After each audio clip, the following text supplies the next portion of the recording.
Audio Jungle.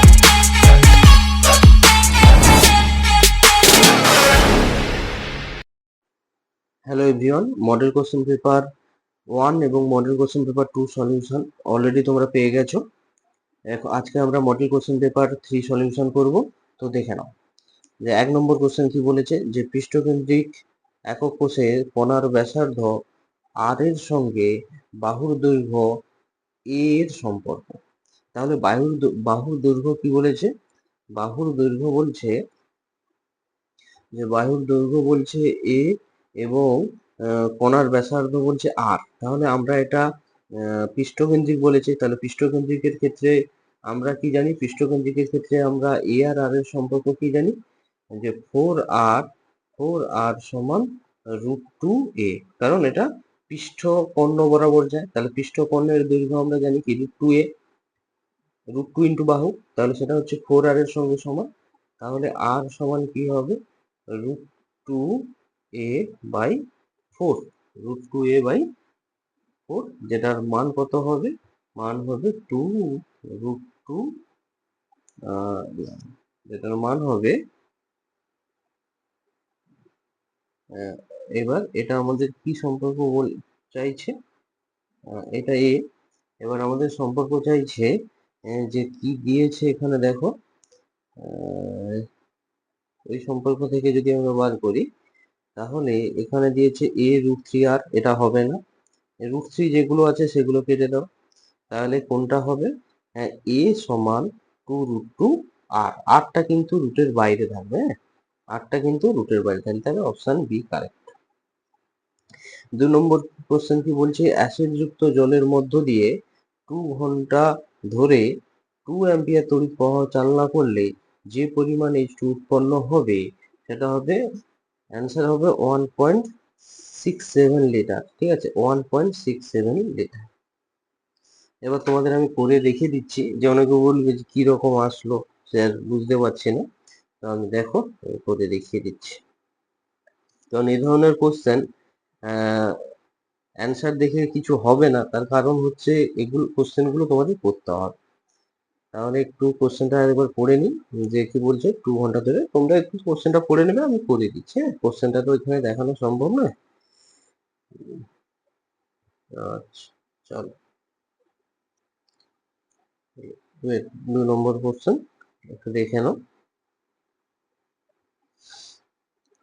আমরা কি জানি? কিউ সমান আইটি ইলেকট্রোকেমিস্ট্রি থেকে। ঠিক আছে, তাহলে এখানে আই এর মান কি দিয়েছে? 2 অ্যাম্পিয়ার,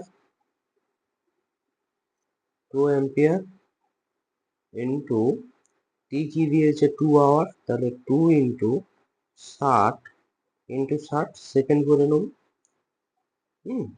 সেকেন্ড করে নেব, তাহলে এটার মান বেরোচ্ছে 144,000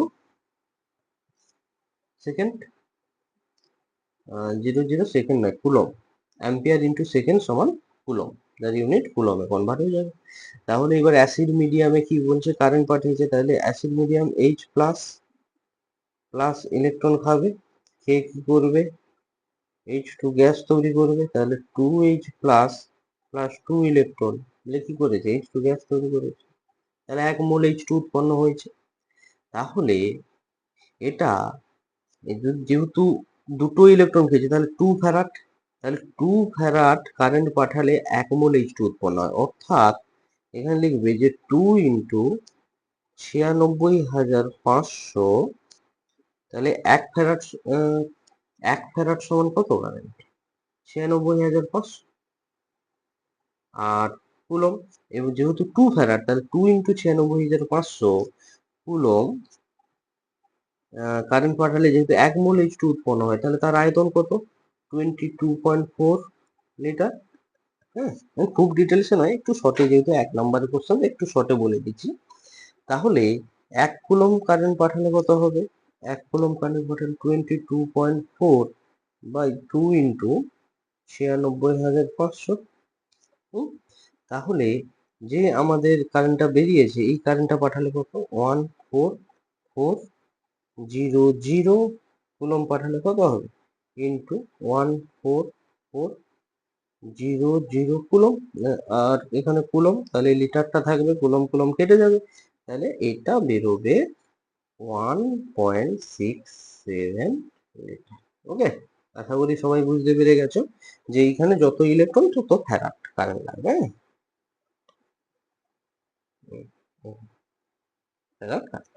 ওকে, তাহলে এই হলো ছোট্ট সলিউশন ছিল ইলেকট্রোকেমিস্ট্রি থেকে। এরকম কোশ্চেন একটা কিন্তু সব সময়ের জন্য দেয়, এখানে কিন্তু কোনো মান মুখস্থ করে কিছু হবে না, তোমাদের পড়তে জানতে হবে, না হলে কিন্তু এর অ্যান্সার করে দেবে। ঠিক আছে, তারপর কোশ্চেন নাম্বার 3, অধিশোষণের ক্ষেত্রে কোনটি সঠিক? ধরো অধিশোষণের ক্ষেত্রে সবসময় দেখবে সবাই less than, delta G less than হবে, less than zero, delta S less than zero, delta H less than, সবই নেগেটিভ হবে এখানে। ঠিক আছে, স্পন্টেনিয়াস ঘটে এবং এখানে এন্ট্রপি হ্রাস পায়, এবং ডেল্টা এইচ কি, কারণ ডেল্টা এইচ নেগেটিভ, কারণ এনার্জি রিলিজ হয়। তাহলে অপশন সি কারেক্ট।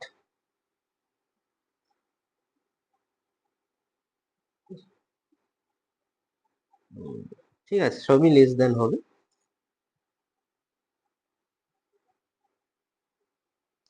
অধিশোষণে কোনটি ঠিক আছে, তাহলে অপশন 4, কোনটির কেন্দ্রীয় এক্স পরমাণুটি sp3d2 সংকরায়িত হয়?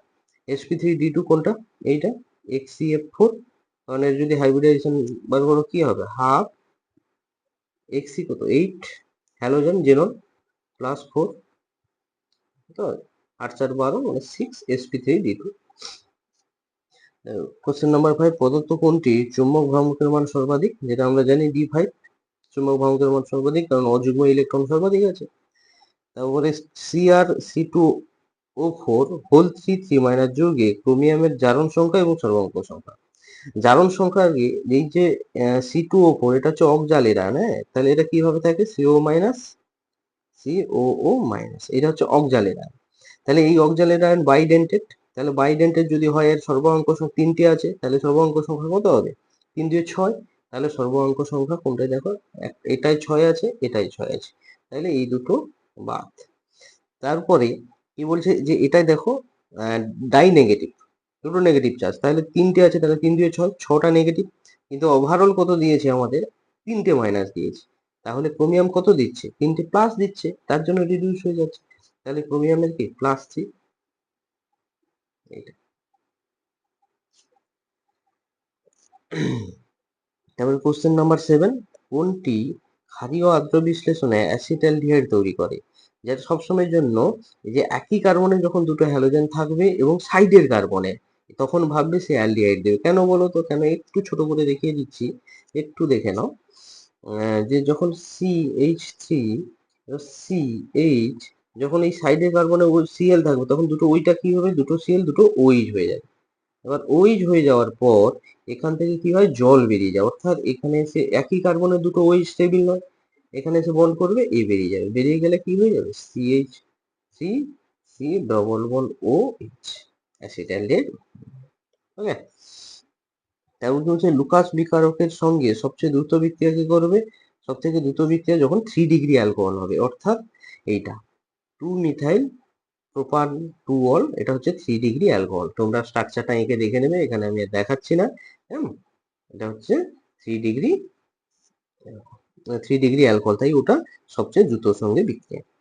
তারপর ক্যালসিয়াম অ্যাসিটেটকে শুষ্ক পাতন করলে কি হবে? খুবই ইম্পর্টেন্ট রিঅ্যাকশন, শুষ্ক পাতন করলে ক্যালসিয়াম অ্যাসিটেট, যেটা হচ্ছে অ্যাসিটন দেয়।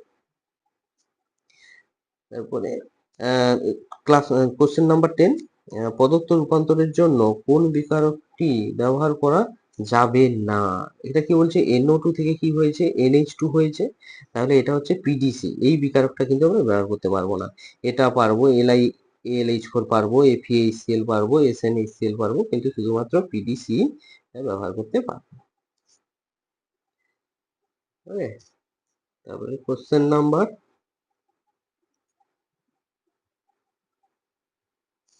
নাম্বার 11, যে কোনটি গ্লুকোজকে গ্লুকোনিক অ্যাসিডে পরিণত করে? গ্লুকোজকে গ্লুকোনিক অ্যাসিডে পরিণত করবে কি বলতো, Br2 আর H2O, Br2 আর H2O, এটা হচ্ছে গ্লুকোজকে অক্সিডাইজিং এজেন্ট, গ্লুকোজ থেকে গ্লুকোনিক অ্যাসিড।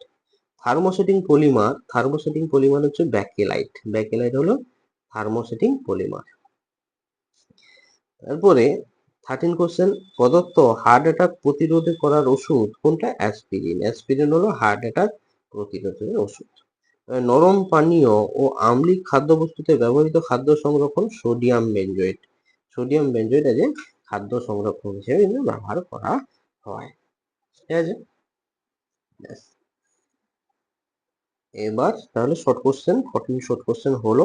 এরপরে এক কথায় অ্যান্সার গুলো যে 4টা আছে সেই কোশ্চেন গুলো আমরা দেখবো।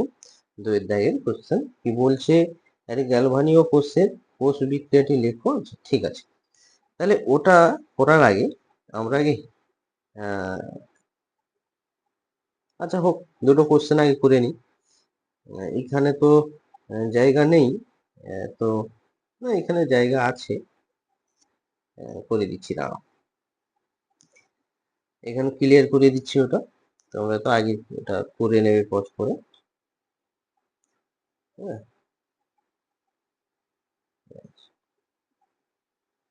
দেখো একের দাগের কোশ্চেন কি বলছে, গ্যালভানিক কোষের কোষ বিক্রিয়াটি লিখতে বলছে। তাহলে আমাদের লেফট সাইডে কি দিয়েছে, H2 থেকে HCl,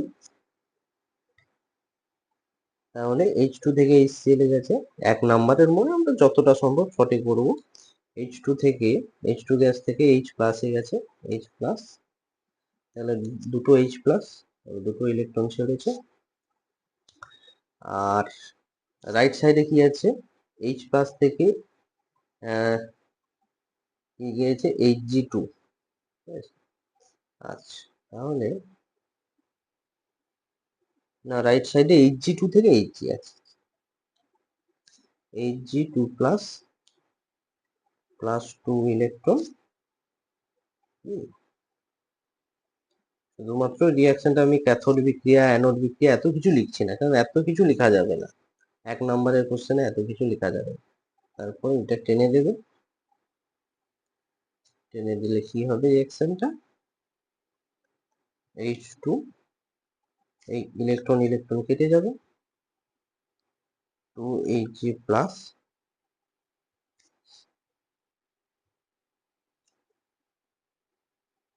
2 প্লাস, এখান থেকে হবে 2H প্লাস প্লাস 2H। এটা এবার এটা ফাইনাল আকারে লিখবে যে অতএব H2 প্লাস এই 2Hg প্লাস কে Hg2Cl2 করে লিখবে, 2HCl, H প্লাসটাকে 2HCl দিয়ে লিখবে প্লাস, এটা হচ্ছে ফাইনাল ইকুয়েশন। হ্যাঁ, এইটা হচ্ছে ফাইনাল ইকুয়েশন। ঠিক আছে, এবার কোশ্চেন নাম্বার অথবা অথবা, তাহলে এটা তোমরা তুলে নাও, আমি ক্লিয়ার করে দেবো। ঠিক আছে, আমি ক্লিয়ার করছি।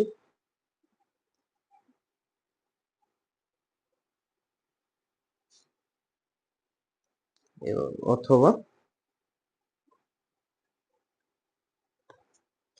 তো কি বলছে, 30 কেলভিন উষ্ণতায় একটি 0.20 মোল লিটার ইনভার্স KCl দ্রবণের আপেক্ষিক পরিবাহিতা কত দিয়েছে, আপেক্ষিক পরিবাহিতা দিয়েছে এত, তাহলে দ্রবণটির মোলার পরিবাহিতা কত, তাহলে আমাদের আপেক্ষিক পরিবাহিতা দিয়েছে।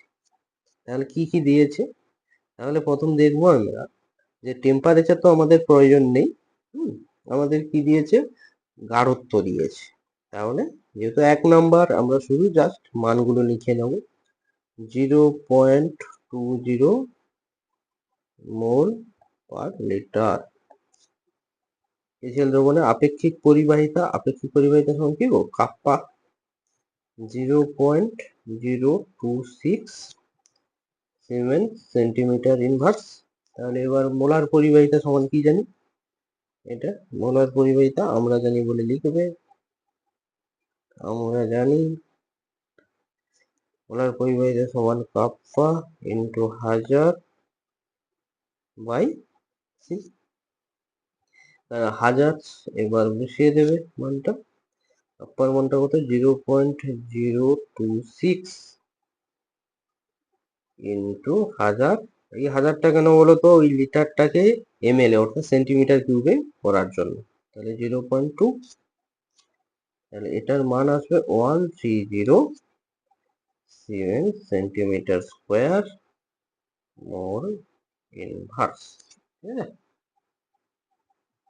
তাহলে 130 মোলার পরিমাণটা আমাদের। ঠিক আছে, এবার পরের কোশ্চেন, 2 নম্বর কোশ্চেন, যে হিমোগ্লোবিনের স্বর্ণ সংখ্যা 0.03 বলতে কি বোঝায়? তাহলে হিমোগ্লোবিনের স্বর্ণ সংখ্যা একটু দেখে নাও কি বলছে। যে হিমোগ্লোবিনের স্বর্ণ সংখ্যা 0.03 বলতে বোঝায় যে 10 সিসি প্রমাণ কৌশলের, এইটা মাঝের যে ব্র্যাকেটে, এটা মনে থাকলে দেবে, না হলে দেওয়ার দরকার নেই। 10 সিসি প্রমাণ কৌশলের 0.0053 থেকে 0.0058% এর মধ্যে 1 সিসি 10% NaCl যোগ করলে দ্রবণের যে বর্ণের পরিবর্তন হয় তা লাল থেকে নীল, তা প্রতিরোধ করার জন্য সর্বনিম্ন 0.03 মিলিগ্রাম হিমোগ্লোবিন প্রয়োজন। তাই হিমোগ্লোবিনের স্বর্ণ সংখ্যা 0.03 ওই বর্ণ পরিবর্তনটাকে কি দেয়? বাধা দেয়। ওকে, ঠিক আছে। কোশ্চেন নাম্বার 3 কি বলছে? ক্যাডমিয়াম 2+ এর লবণ বর্ণহীন হয় কেন? দেখো, ক্যাডমিয়াম 2+ এর লবণ বর্ণহীন হয় কেন সেটা জানতে গেলে তার আমাদের ইলেকট্রনিক কনফিগারেশন জানতে হবে। ওকে, ইলেকট্রনিক কনফিগারেশনটা কি? ক্যাডমিয়ামের ইলেকট্রনিক কনফিগারেশনটা প্রথম আমরা জানবো।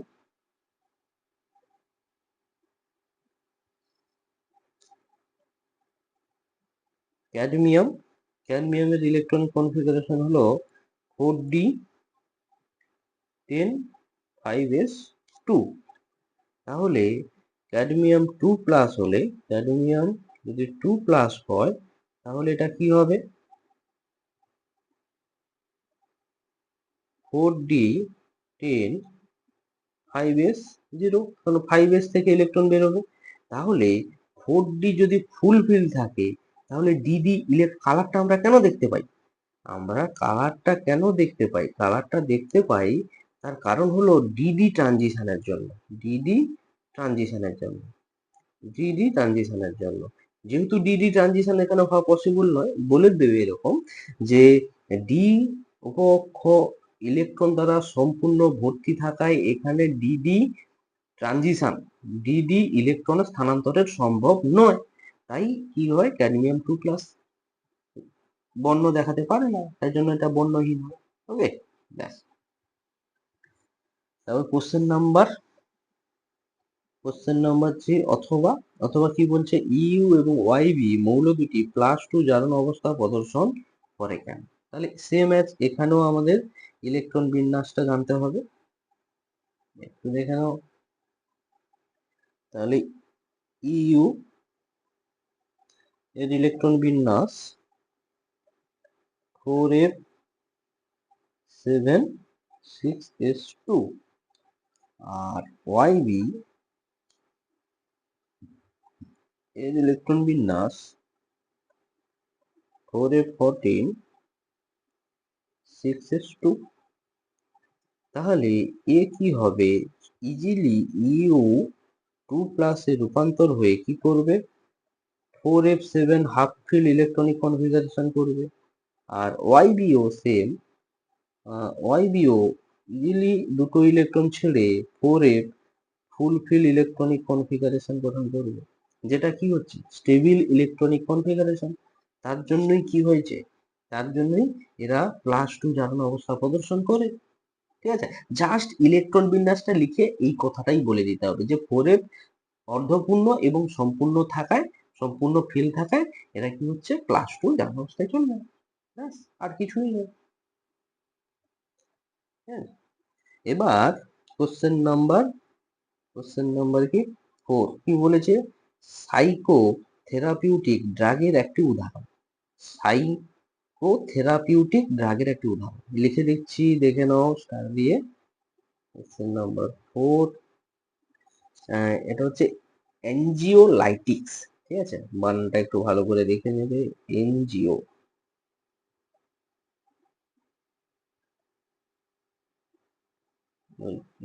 এনজিও লাইটিক্স, ঠিক আছে, বানানটা ভুল করবে না আবার পরীক্ষায়। এনজিওলাইটিক্স, এটা তো হ্যাঁ, হাতের লেখাটা একটু খারাপ, দেখে বুঝে নাও। এনজিওলাইটিক্স, এনজিওলাইটিক্স যেটা ড্রাগের একটি উদাহরণ, যেটা হচ্ছে এনজিওলাইটিক্স। ওকে, ঠিক আছে, এবার আমরা নেক্সট কোশ্চেনে প্রসিড করবো। থ্রির দাগে এক, তিনের দাগের 1 নম্বর কোশ্চেন কি বলছে, তরল দ্রাবকে গ্যাসীয় দ্রাবের দ্রাব্যতা সংক্রান্ত হেনরির সূত্রটি লেখো। তাহলে তরল দ্রাবকে হেনরির সূত্র কি বলছে, একটু যদি বলছে যে যে স্থির উষ্ণতায় কোনো তরল দ্রাবকে কোনো গ্যাসের দ্রাব্যতা দ্রবণের সঙ্গে সাম্যাবস্থায় থাকা উক্ত গ্যাসের চাপের সঙ্গে সমানুপাতিক। প্রথম সূত্র, যদি চাপ বাড়ে তো দ্রাব্যতা বাড়বে, চাপ কমলে দ্রাব্যতা কমবে। তাহলে তার ব্যাখ্যাও আছে, একটু দেখে নেবে, কারণ এখানে ব্যাখ্যার কথাটা বলেনি। 1 নাম্বার, 1 নাম্বার নয় 2 নাম্বার, তাহলে তোমাকে ব্যাখ্যাটা দিতে হবে এখানে, হ্যাঁ, ব্যাখ্যাটা দিলে খুব ভালো হবে। এখানে সমানুপাতিক ওই কথা বলছে যে যদি স্থির উষ্ণতায় কোনো তরল দ্রাবকে দ্রবীভূত গ্যাসের মোল ভগ্নাংশ এক্স এবং দ্রবণের সঙ্গে সাম্যাবস্থায় থাকতে অবস্থায় চাপ পি হয়, তবে তাহলে হেনরির সূত্র অনুসারে এক্স ভ্যারাইজ পি হবে। কারণ চাপ বাড়ালে কি হবে, মোল ভগ্নাংশ বাড়বে, দ্রবীভূত গ্যাসের পরিমাণ বাড়লে মোল ভগ্নাংশ তো অবভিয়াসলি বাড়বে। তারপরে হেনরি কনস্ট্যান্ট একটা আনা হয়েছে।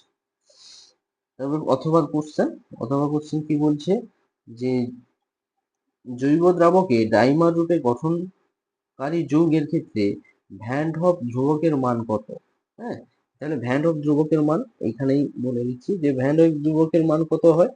কারণ আমরা দেখেছি যদি ডাইমার গঠন করে, ধরো 2 অ্যাসিটিক অ্যাসিড CH3COOH, ঠিক আছে, এটা কি হয়, এটা দুটো নেওয়া হয়, কি হয় এখানে গিয়ে একটাতে পরিণত হয়, অর্থাৎ ডাইমার গঠন করে। এখানে একটু ছোট করে দেখিয়ে দিচ্ছি, ডবল বন্ধ OH, এটা কি হয়, ডাইমার করে সেটা একটা হয়ে যায়। তাহলে এন কি বলছে, এই যে এন বললো I, van of factor I, I কি বলছে, আই বলছে যে বিফোর, মানে বিফোর বাই আফটার, মানে আগে কত মোল ছিল 1, আফটার কত হয়েছে, না আফটার বাই বিফোর। আচ্ছা আচ্ছা, বিফোর কত ছিল একটু দেখে নাও, যে আগে কত ছিল পরে কত হয়েছে, না পরে, পরে কত হয়েছে আর আগে কত ছিল, অর্থাৎ এখন হয়েছে 1 মোল, যদি ডাইমার গঠন হয়ে যায় তাহলে 1 বাই কত 2, তাহলে আই কত হবে 1/2, অর্থাৎ হাফ। মানে আগে কত ছিল পরে কত হয়েছে, তাহলে আফটার বাই বিফোর, অর্থাৎ পরে 1 মোল হয়েছে, আগে কত 2 মোল ছিল। তাহলে যে ডাইমার গঠন করবে, এখানে যেহেতু ডাইমার গঠন, তার ক্ষেত্রে আইয়ের মান হবে হাফ। ঠিক আছে, ভ্যান অফ ফ্যাক্টরের মান বা ভ্যান অফ ধ্রুবকের মান হবে হাফ। আচ্ছা, বিপরীত অভিশ্রবণ, তাই না, আইয়ের মান হবে হাফ। এবার বিপরীত অভিশ্রবণটা একটু দেখে নাও।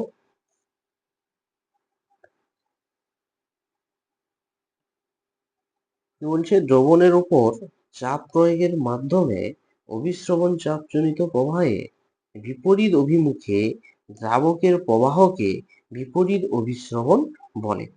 তাহলে বিপরীত অভিশ্রবণ বলতে কি বোঝায়, যে দ্রবণের উপর চাপ প্রয়োগের মাধ্যমে অভিশ্রবণ জনিত প্রবাহের বিপরীত অভিমুখে দ্রাবকের প্রবাহকে বিপরীত অভিশ্রবণ বলে।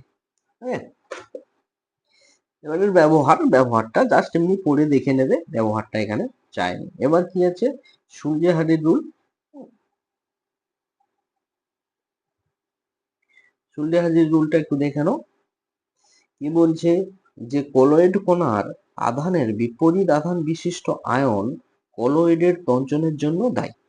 তাহলে কলয়েড কণার আধানের বিপরীত আধান বিশিষ্ট আয়ন কলয়েডের তঞ্চনের জন্য দায়ী। 2 নম্বর পয়েন্ট কি বলছে, বিপরীত আধান বিশিষ্ট আয়নের আধান যত বেশি হবে উক্ত আধানের তঞ্চন ক্ষমতাও তত বেশি হবে। বিপরীত আধান বিশিষ্ট আয়নের আধান যত বেশি হবে উক্ত আধানের তঞ্চন ক্ষমতাও তত বেশি হবে।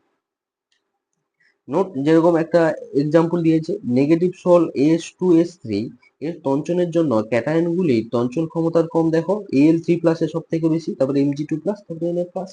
ওকে, তাহলে এই অর্ডারটাও অনেক সময় আমাদের দেয়, এই অর্ডারটাও দেয়। তাহলে যত আধান বেশি হবে তার তঞ্চন ক্ষমতা তত বেশি হবে।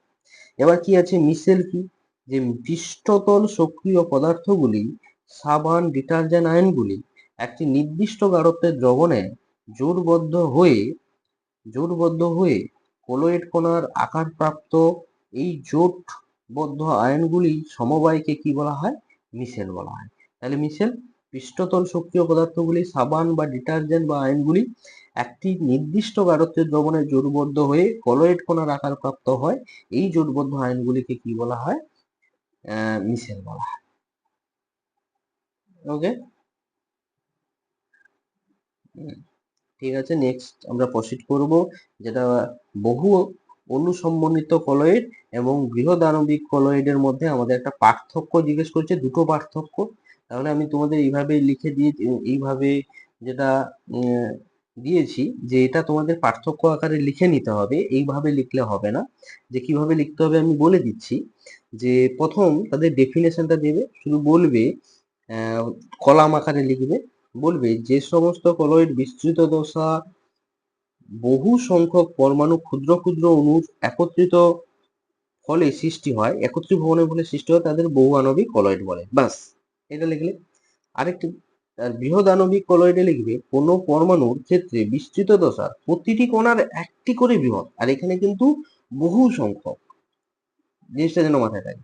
আর এখানে কি বলছে, একটি কণার বৃহৎ আকার অণু দ্বারা গঠিত হয়, এরূপ কলয়েড বৃহৎ আণবিক কলয়েড বলে।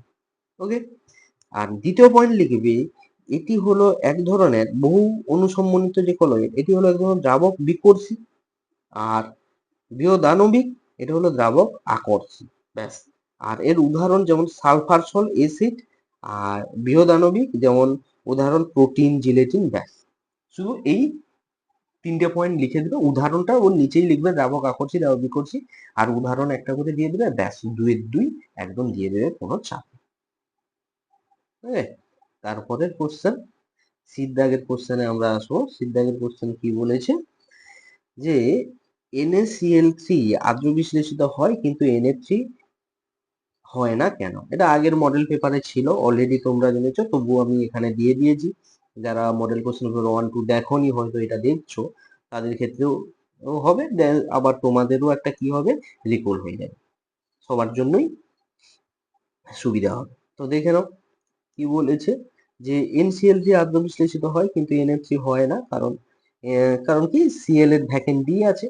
একটু দেখে নাও, যে আদ্র বিশ্লেষিত প্রথম ধাপে জলের একটি অণু NCl3 অণুটির সঙ্গে অসমযোজী বন্ধন গঠন করে, আর এই বন্ধন গঠনের জন্য মূল মৌল বা হ্যালোজেন পরমাণু এর যে কোনো একটি শূন্য ডি ভ্যাকেন্ট থাকা প্রয়োজন। মানে বুঝতে পেরেছো, সেন্ট্রাল অ্যাটম হতে পারে, আবার সাইড অ্যাটম হতে পারে। মানে এই সেন্ট্রাল অ্যাটম হতে পারে, মানে সেন্ট্রাল বলছে, এটা সাইড অ্যাটম, আর এটা হচ্ছে সেন্ট্রাল অ্যাটম। সেন্ট্রাল অ্যাটম হতে পারে, সেন্ট্রাল অ্যাটম N হতে পারে, এবং সাইড অ্যাটম Cl এখানে আছে। যে কোনো একটি অ্যাটমের ক্ষেত্রে ফাঁকা ডি অরবিটাল থাকা আবশ্যক, না হলে কিন্তু সে আদ্র বিশ্লেষণ হবে না। তাহলে বলছে ডি কক্ষ থাকা প্রয়োজন। NF3 তে N অথবা F এর ডি কক্ষক না নেই বলে NF3 আদ্র বিশ্লেষিত হয় না।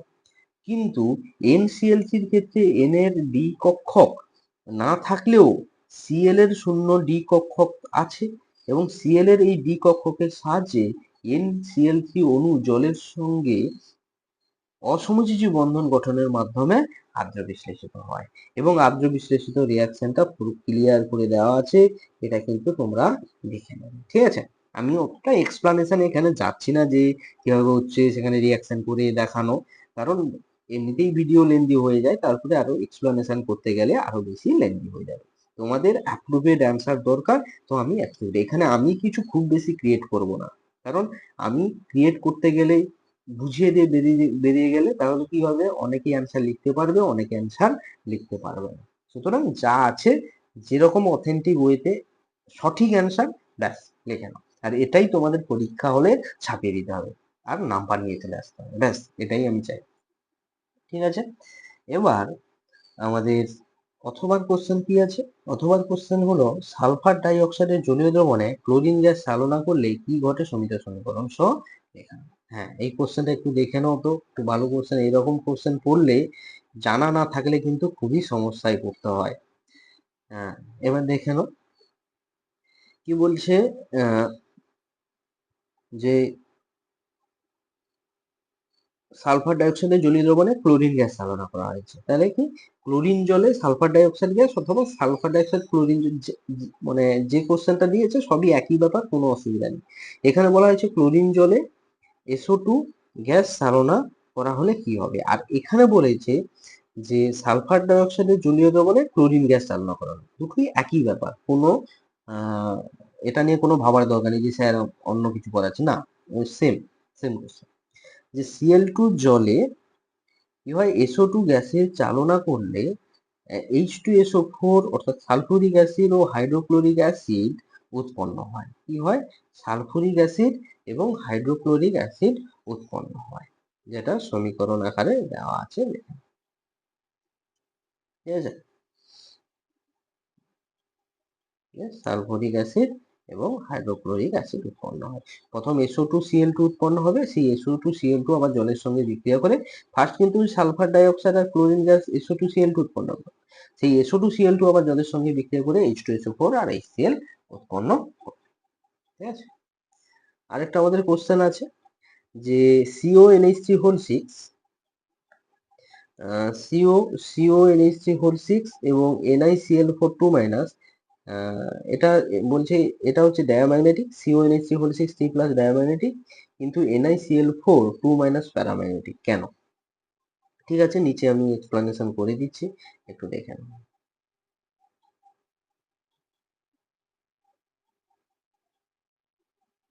একবার দেখে নিই। আচ্ছা, 3+ এখানে 2+, 2-, কোন যৌগ বলেছে?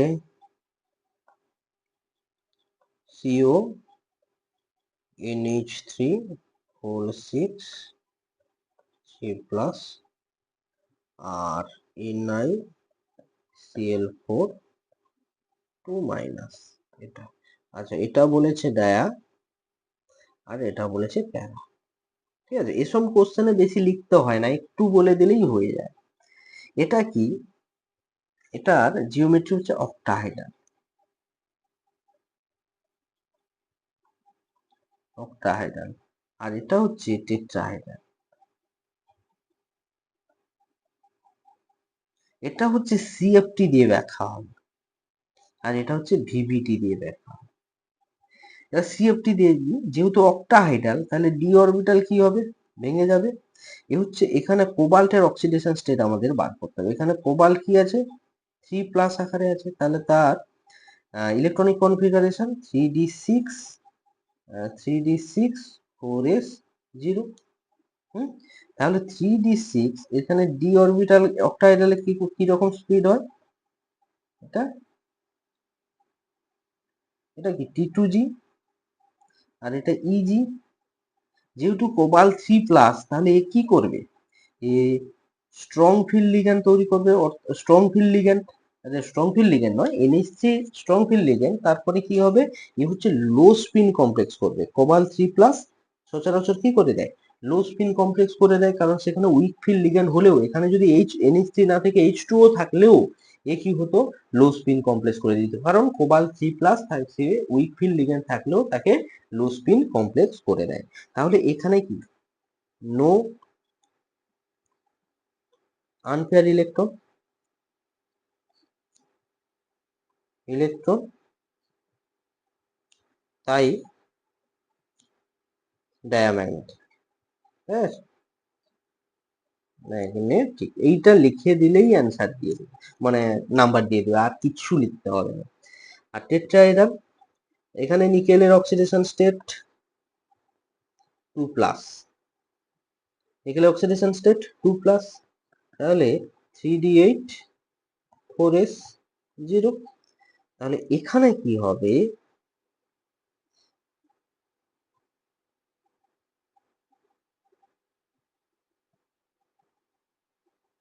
3 2 5 1 2 3 4 5 6 7 8, ঠিক আছে। আর 4s একটা ফাঁকা আছে, তাহলে যেহেতু তাহলে এ কি করে, এর হাইব্রিডাইজেশন কি হয়, sp3d2 অক্টাইড, এর হাইব্রিডাইজেশন কি হয়, sp3, এটা ভিবিটি দিয়ে ব্যাখ্যা করতে হবে। আর এখানে কি 4p ফাঁকা আছে, তাহলে কি Cl থাকলে কি হয়, সে আউটার অরবিটাল কমপ্লেক্স তৈরি করে, তাহলে এই s আর p মিলে কি করে, sp3 হাইব্রিডাইজেশন গঠন করে। আর এখানে কি টু আনপেয়ার ইলেকট্রন, টু অযুগ্ম ইলেকট্রনও লিখতে পারো, কোনো অসুবিধা নেই, অযুগ্ম, অযুগ্ম ইলেকট্রন, যে বাংলায় লিখলে ইংরাজিতে লিখলে এখানে কোনো সমস্যা নেই, ক্লাস 12 সব চলবে, অযুগ্ম ইলেকট্রন, তাই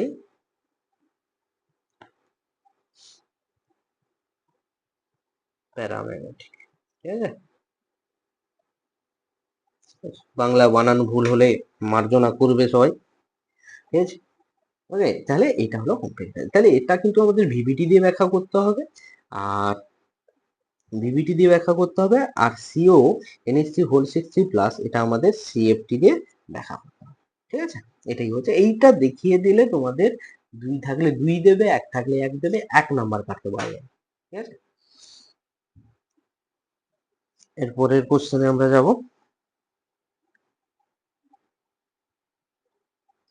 9166 পলিমারের মনোমার, 9166 পলিমারের মনোমার ও একটি এককের নাম লেখো, ঠিক আছে।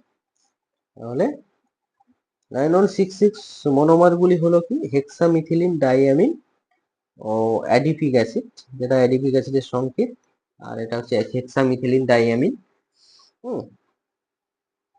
9166 এর রাসায়নিক গঠন, 9166 এর দুটো মনোমার হলো হেক্সামিথিলিন ডাইঅ্যামিন ও অ্যাডিপিক অ্যাসিড।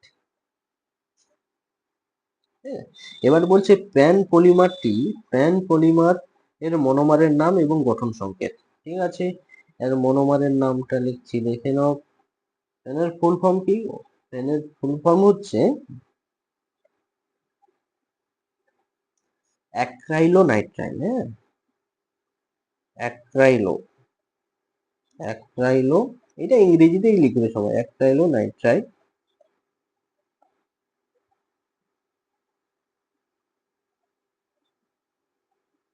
নাইট্রাইল,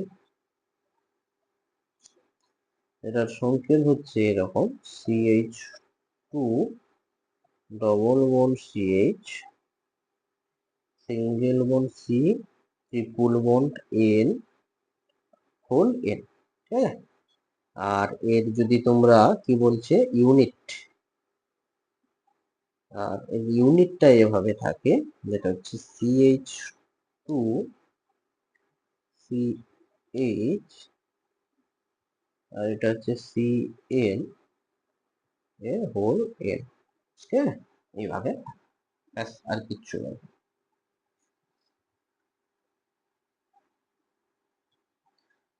মনোমারের নাম ও গঠন, ঠিক আছে।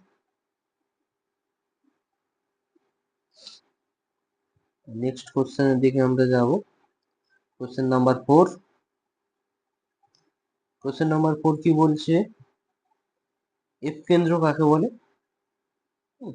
এফ কেন্দ্র, এফ কেন্দ্র কাকে বলে, বলছে ধাতব অধিক্যজনিত ত্রুটি বিশিষ্ট আয়নীয় ক্লাসের অযুগ্ম ইলেকট্রন দ্বারা অধিকৃত অ্যানায়নের শূন্যতাকে বলা হয় এফ কেন্দ্র, ঠিক আছে, বলা হয় এফ কেন্দ্র। তাহলে এটা ধাতব অধিক্যজনিত বটে, আর এই এফ কেন্দ্রের উপস্থিতিতে বর্ণহীন ক্লাসে বর্ণ ধারণ করে, তাই এফ কেন্দ্রগুলিকে বর্ণবিন্দুও বলা হয়, ঠিক আছে, এটাও আমরা জেনে রাখি। এবার আমরা 2 দাগের কোশ্চেনটা আমরা পড়ব, কি বলছে, ম্যাথমেটিক্যাল প্রবলেম, কেবিআর পৃষ্ঠকেন্দ্রী ঘনকাকার ক্লাস রূপে ক্লাসিত হয়, কেবিআর ক্লাসের ঘনত্ব ও সংকেত ভর যথাক্রমে 2.65 গ্রাম পার সেন্টিমিটার কিউব, তাহলে 119 গ্রাম মোল ইনভার্স তাহলে কি হচ্ছে, সংকেত ভর এত দিয়েছে আর ক্লাসের ঘনত্ব কত দিয়েছে, 2.65 দিয়েছে। ঠিক আছে, এবার বলছে কে বিআর ক্লাসে বিআর মাইনাস ও কে প্লাস আয়নের মধ্যবর্তী দূরত্ব। ভালো কোশ্চেন। দুটো আয়নের মধ্যবর্তী দূরত্ব দিয়েছে, তাহলে পৃষ্ঠকেন্দ্রিক বলেছে। তাহলে আমরা প্রথমে কি কি যেগুলো দেওয়া আছে সেগুলো আমরা এগুলো দেওয়া আছে আগে তুলে নিই।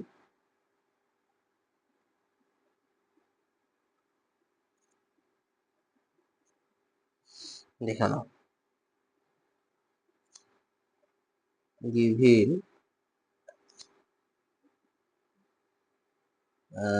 প্রথম যেহেতু পৃষ্ঠকেন্দ্রিক বলেছে অর্থাৎ এফসিসি, তাহলে ওইটা আমরা লিখলাম 4 পার ইউনিট সেলে নাম্বার। এবার ঘনত্ব কত দিয়েছে, সবগুলো কিন্তু এরকম তুলতে হবে, না হলে কিন্তু ম্যাথমেটিক্স সে নাম্বার কেটে নেওয়ার চান্স থাকে। 2.65 গ্রাম পার সেন্টিমিটার কিউব। কি দিয়েছে, আণবিক ভর এম সমান কত, 119 গ্রাম পার মোল ইনভার্স। তাহলে আমরা জানি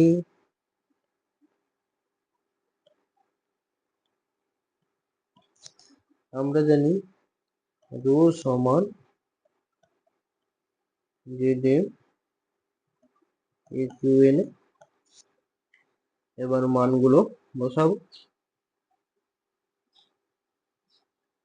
এবার এই সাইডে লিখে দেবে তোমরা, হ্যাঁ এই সাইডে একটু লিখে দেবে যে জেড কি, জেড হচ্ছে পার ইউনিট সেলে নাম্বার অফ অ্যাটম, যে প্রতি একক কোষের পরমাণুর সংখ্যা। এ হচ্ছে কি কিনারা দৈর্ঘ্য, না লিখলে কিন্তু হবে না, কিনারা দৈর্ঘ্য।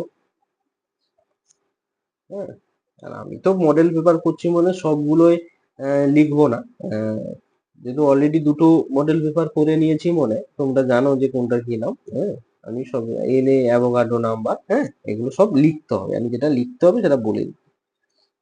রো সমান তাহলে জেড এম, এটা ফার্দার লিখবো না। তাহলে এখান থেকে আমাকে বার করতে হবে, কি বার করতে হবে, এ Q.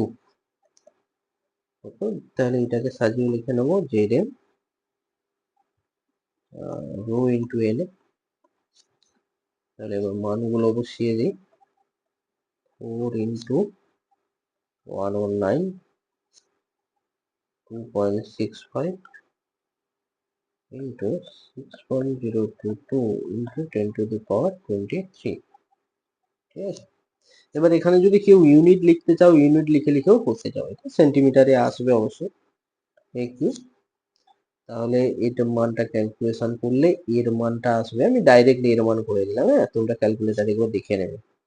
68 into 10 to the power -8 centimetre. এইটা কিন্তু ক্যালকুলেটর অপারেট কিন্তু তোমাদের শিখতে হবে। এটা যদি কেউ ক্যালকুলেটর এই পাওয়ার টু কিউব যে ঘন কিউব হবে, এটা যদি তোমরা কেউ ক্যালকুলেটরে বার করতে না পারো, তো হয়তো দেখা যাচ্ছে যে ক্লাস 12 শেষ হতে গেল ক্যালকুলেটরই হাতে গোনা কয়েকবার ইউজ করেছো, তাদের কিন্তু কিন্তু খুব কঠিন সিচুয়েশন বলে দিলাম।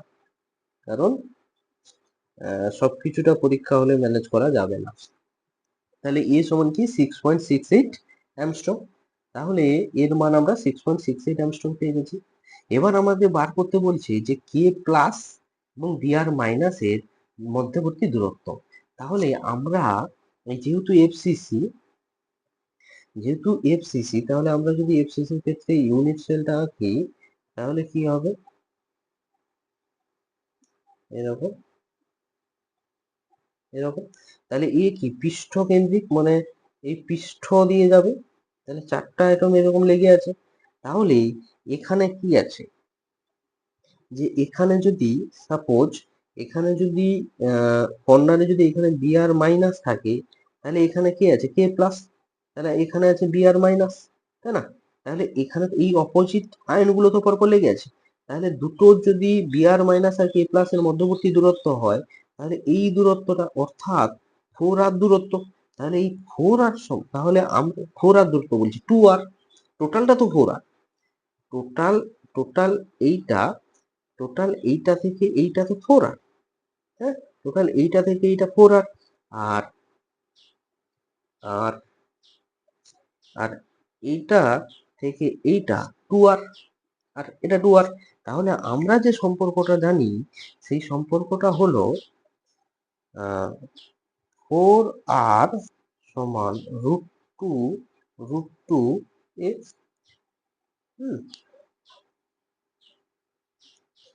তাহলে 2R সমান √2a বাই কি হবে 2। তাহলে এটার মান আসবে 4.72 অ্যাংস্ট্রম। ওকে, তাহলে এখনো শেষ হয়ে যায়নি। তাহলে এবার নিচে লিখবে অতএব কে প্লাস ও বিআর মাইনাস এর মধ্যে দূরত্ব, এরকম অ্যান্সার কিন্তু লিখতে হবে, দূরত্ব 4.72 অ্যাংস্ট্রম। ওকে, এটা হলো আমাদের ফাইনাল অ্যান্সার। এরপর নেক্সট কোশ্চেন আমাদের কি বলছে একটু দেখে নেই। তাহলে এটা হচ্ছে আমাদের, তাহলে এই কোশ্চেন ডিআর মাইনাস ও কে প্লাস আয়নের মধ্যবর্তী দূরত্ব আমরা পেয়ে গেছি। ঠিক আছে, এরপরের অথবার কোশ্চেন কি বলেছে যে এন টাইপ অর্ধপরিবাহী কাকে বলে, এবং এর একটা ম্যাথমেটিক্যাল প্রবলেম আছে। তাহলে এন টাইপ অর্ধপরিবাহী কাকে বলছে, যে বিশুদ্ধ অর্ধপরিবাহী যেমন সিলিকন, জার্মেনিয়াম গ্লাসের মধ্যে অতি স্বল্প পরিমাণে পঞ্চযোজী মৌল, অতি স্বল্প পরিমাণে পঞ্চযোজী মৌল ফসফরাস, আর্সেনিক, অ্যান্টিমনি যারা হচ্ছে গ্রুপ 15-এ আছে তারা পঞ্চযোজী মিশ্রিত করে যে অপদ্রব্য অর্ধপরিবাহী পাওয়া যায় তাকে কি বলা হয় এন টাইপ। আর তাহলে পি টাইপ কখন পাই, তাহলে ওই বিশুদ্ধ অর্ধপরিবাহীর মধ্যে যখন গ্রুপ 13 এলিমেন্ট, ওই যে বোরন, অ্যালুমিনিয়াম গ্যালিয়াম এদেরকে যখন মিশ্রিত করবো বা ডোপ করা হবে তখন আমরা পি টাইপ পাই। ঠিক আছে, তাহলে এবার আমরা ম্যাথমেটিক্যাল প্রবলেমটা একটু দেখি কি বলছে। ম্যাথমেটিক্যাল প্রবলেম বলছে একটি ধাতুর পারমাণবিক ভর এত, তাহলে ঘনকাকার ক্লাস গঠন করে। ঠিক আছে, ঘনকাকার উক্ত ক্লাসের একক কোষের বাহুর দৈর্ঘ্য ও ঘনত্ব যথাক্রমে এত এবং এত। তাহলে একক কোষের পরমাণুর সংখ্যা আমাদের বার করতে হবে। ঠিক আছে, তাহলে ঠিক আছে, চলো বাহুর দৈর্ঘ্য দিয়ে দিয়েছে, ঘনত্ব দিয়ে দিয়েছে, তাহলে এখন আমরা ম্যাথমেটিক্যাল প্রবলেম। ঠিক আছে, চলো তাহলে দেওয়া আছে, অর্থাৎ গিভিন আছে আণবিক ভর এম সমান 63.5, বাহুর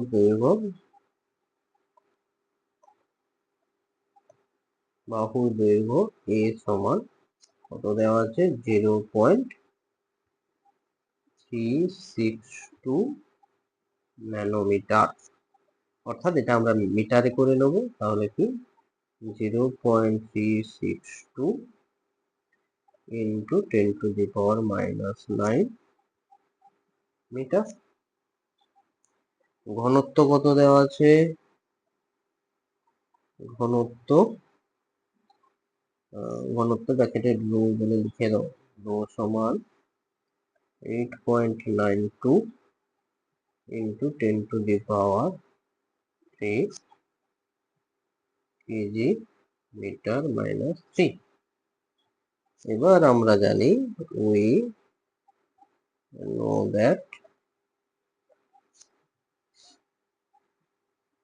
রো সমান Z by A Q N A. আমি আর এটা লিখছি না, এই সাইডে আমাদের প্রত্যেকটার অ্যাজ ইউজুয়াল মিনিং আমাদের লিখতে হবে। ঠিক আছে, এবার আমরা জেড সমান লিখবো a Q N A into rho, unit cell item ব্যবহার করো, বাই এম।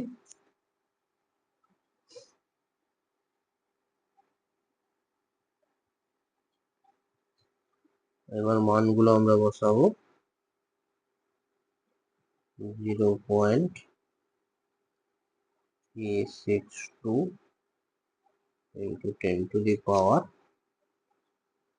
এটা আমি প্রথম ঘনত্বের মানটা বসিয়ে দিয়েছি। না না না, এক সাইড দিয়ে মানটা বসালে ভালো হবে, তোমরা আবার খুঁজে পাবে না যে কোনটার মান কোথায় বসিয়ে দিয়েছে। এর মান 0.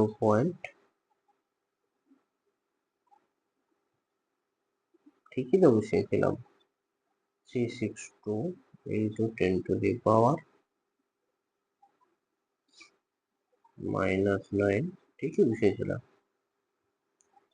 Q into 6.022 into 10⁻23 into 8.92 into 10⁻³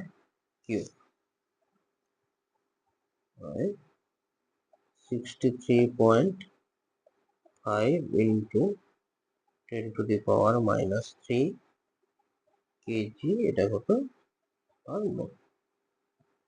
তাহলে এটা ক্যালকুলেশন করলে আমাদের জেডটা বেরোবে 4 বেরোবে। ওকে, তাহলে প্রতি একক কোষে পরমাণু সংখ্যা এবং লিখবে প্রতি অতএব কোষে পরমাণু সংখ্যা সমান 4। প্রতি একক কোষে পরমাণু সংখ্যা সমান 4। ওকে, তাহলে এটা আমাদের অথবা কোশ্চেন হয়ে গেল। এবার আমরা নেক্সট কোশ্চেনে প্রসিড করব। হ্যাঁ, এই কোশ্চেনটা করে আমরা নেক্সট সলিউশন পার্ট 2 তে করব। এখানে অবধি এখানে শেষ করব এটা। এবার 1 নম্বর কোশ্চেন কি বলেছে, যে হিমাঙ্ক রোধক দ্রবণ কাকে বলে। তাহলে হিমাঙ্ক রোধক দ্রবণ কাকে বলে একটু দেখে নাও, লিখে দিচ্ছি। যেসব দ্রবণ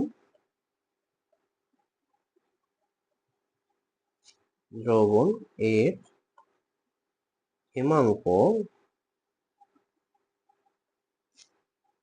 0°C উষ্ণতার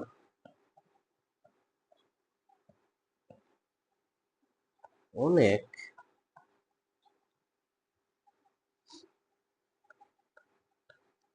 নিচে থাকে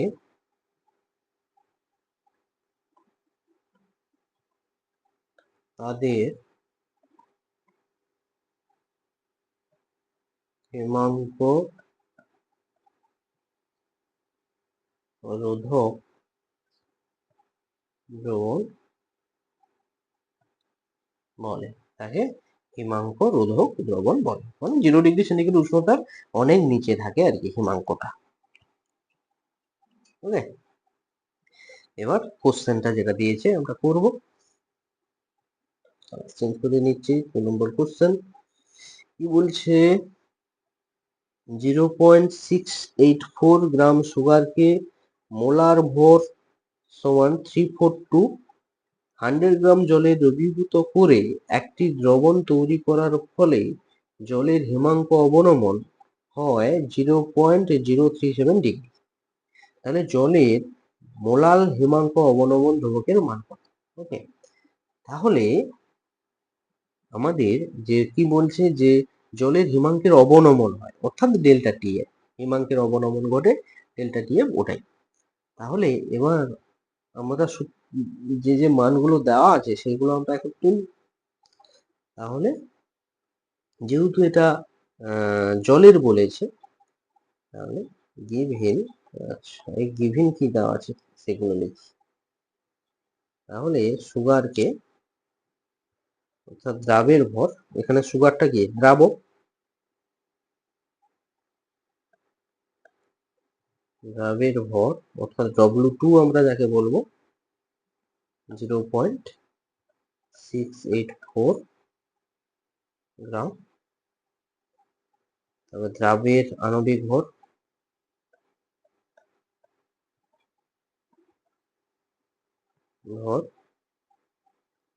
m2 342 মোল, ঠিক আছে। আর দ্রাবকের ভর তো 100 গ্রাম দিয়েছে জলে, দ্রাবকের সলভেন্ট দ্রাবকের ভর W1 কত 100 গ্রাম। তাহলে আর আমরা টিএফ অর্থাৎ এটা কি দ্রাবকের হিমাঙ্ক, দ্রাবকের হিমাঙ্ক টিএফ সমান কত 0 ডিগ্রি সেন্টিগ্রেড। আর দ্রবণের জলের হিমাঙ্ক অবনমন ঘটে, তাহলে এটা আর করার দরকার নেই, এবং ডাইরেক্ট ডেল্টা এফ লিখে দেবো। হিমাঙ্কের অবনমন ঘটে তো বলে দিই যে হিমাঙ্কের অবনমন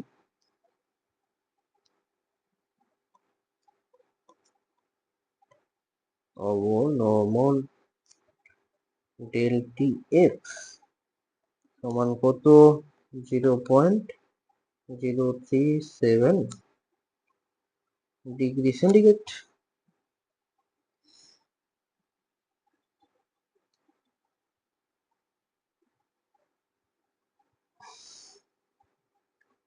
এবার তাহলে আমরা জানি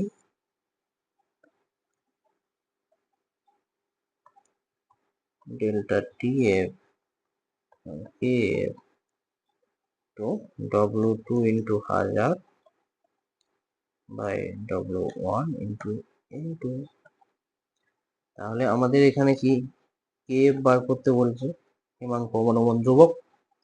তাহলে কে এফ সমান সাজিয়ে লিখে দেবো delta T F into W1 into N2 by W2 into 1000। ঠিক আছে, তাহলে এখানে যদি তোমরা মানগুলো বসাও, তাহলে মানগুলো বসাচ্ছি একটু দেখো 0.037 ইন্টু W1 100, হ্যাঁ 100, তোমরা ইউনিটটাও বসাতে পারো সঙ্গে, কারণ ইউনিট কেটে যাবে, কোনো অসুবিধা নেই। M2 কত গ্রাম পার মোল বসিয়ে দেবে, M2 কত ছিল 342 গ্রাম পার মোল। কি আসবে W2 কত ছিল 0.684 গ্রাম ইন্টু 1000। ওকে, তাহলে এটা আসবে 0.037 ডিগ্রি সেন্টিগ্রেড। কেউ কেলভিনও এটা লিখতে পারো, কোনো অসুবিধা নেই, চেঞ্জ হবে না। Centigrade kg mole inverse. এবার অনেকে বলবে স্যার কেজিটা কোথা থেকে আসলো? আরে বাবু, কেজিটা আসবে কারণ এই 100টা কেন ভাগ করা হচ্ছে, এই গ্রামটাকে কেজি করে দেওয়ার জন্য, ঠিক আছে।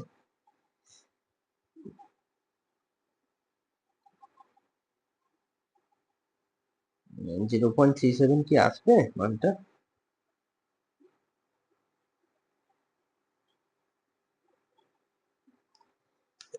না না না না, এই মানটা আমরা বলবো, সেই মানটা আবার তুলে দিয়েছি, এর মানটা আসবে 1.85 ডিগ্রি সেন্টিগ্রেড কেজি মোল। তাহলে লিখে নেবে যে হিমাঙ্ক অবনমন ধ্রুবকের মান হলো 1.85 ডিগ্রি, ঠিক আছে। এটা হলো এর অ্যান্সার। তাহলে আশা করি সবাই বুঝতে পেরেছো, ঠিক আছে। ফার্স্ট পার্ট এইখান অবধি, এবং নেক্সট আমরা করব বি, নেক্সট আমরা সি থেকে শুরু করব, হ্যাঁ। ভিডিওটা আশা করি অনেকটা লেন্দি হয়ে গেছে।